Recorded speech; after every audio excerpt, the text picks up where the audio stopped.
Hello guys, in today's video I'm going to show you how you can fix your device stuck in Qualcomm Crashdump mode of which bootloader is locked, and even if it's unlocked you can follow this method. It will help you to unbreak your device as well. So firstly, download all the files from the link in description below and not from anywhere else, as I tried everything else it didn't work. So go to the link in description below and download software of your device, and make sure to download the driver as well. Driver is same for everyone, so you can download the driver from a single link and continue with this videos. So my name is Rohit and you're watching SnebTech. Let's get started.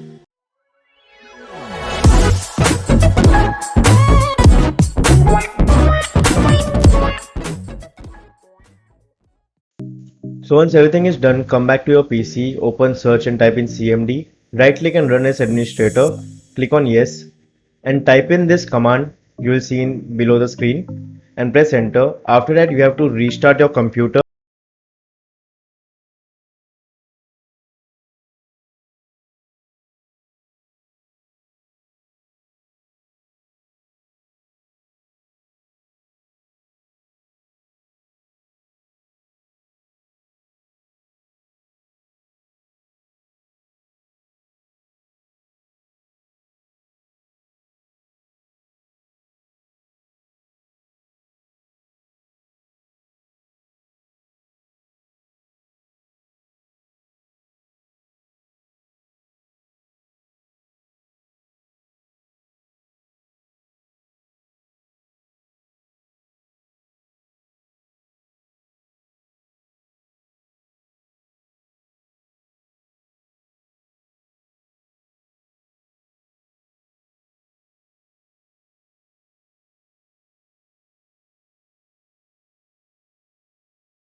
As you can see, my setup is complete. My phone is all back to normal, and after this your fastboot will be unlocked again as well. So if you want you can unlock it again. As you can see, I'm running on Android version 10 and everything is working really fine. So this is it for this video guys. So I'll meet you in the next video. Till then, SnebTech signing out.